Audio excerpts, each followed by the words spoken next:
আসসালামু আলাইকুম। পরিবেশ রক্ষায় এগিয়ে এলো পিসওয়ে হিউম্যান রাইটস সোসাইটি। মুন্সিগঞ্জে বিভিন্ন স্থানে বৃক্ষরোপণ। পিসওয়ে হিউম্যান রাইটস সোসাইটি মুন্সিগঞ্জ জেলা কমিটির উদ্যোগে পরিবেশ সুরক্ষা ও সামাজিক দায়বদ্ধতার অংশ হিসেবে বিভিন্ন শিক্ষা প্রতিষ্ঠান ও সড়কের পাশে এক বিস্তৃত বৃক্ষরোপণ কর্মসূচি অনুষ্ঠিত হয়েছে। এই কর্মসূচির আওতায় জেলার বিভিন্ন স্কুল, কলেজ, মাদ্রাসা প্রাঙ্গণ এবং গুরুত্বপূর্ণ রাস্তার পাশে ফুল ও ফল গাছের চারা রোপণ করা হয়। বৃক্ষরোপণ কর্মসূচিতে উপস্থিত থেকে নেতৃত্ব দেন সংগঠনের সভাপতি বীর মুক্তিযোদ্ধা মোহাম্মদ শামসুজ্জামান এবং সাধারণ সম্পাদক মোহাম্মদ ইয়াসিন আলম। কর্মসূচিতে আরও উপস্থিত ছিলেন সংগঠনের সিনিয়র সহসভাপতি আবুল বাশার, দপ্তর সম্পাদক দেলোয়ার হোসেন, নারী ও শিশু বিষয়ক সম্পাদিকা মানসুরা আক্তার সহ জেলা কমিটির অন্যান্য সদস্যবৃন্দ।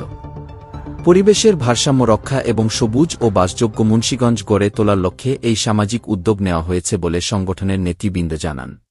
বৈশ্বিক জলবায়ু পরিবর্তনের ঝুঁকি মোকাবেলা এবং প্রাকৃতিক ভারসাম্য রক্ষায় সংগঠনটি নিয়মিত বৃক্ষরোপণ ও সবুজায়ন অভিযান পরিচালনা করে। শিক্ষা প্রতিষ্ঠান ও রাস্তার পাশে চারা রোপণের মাধ্যমে এটি তরুণ প্রজন্মকে পরিবেশ সচেতন করে তুলছে পিসওয়ে হিউম্যান রাইটস সোসাইটি।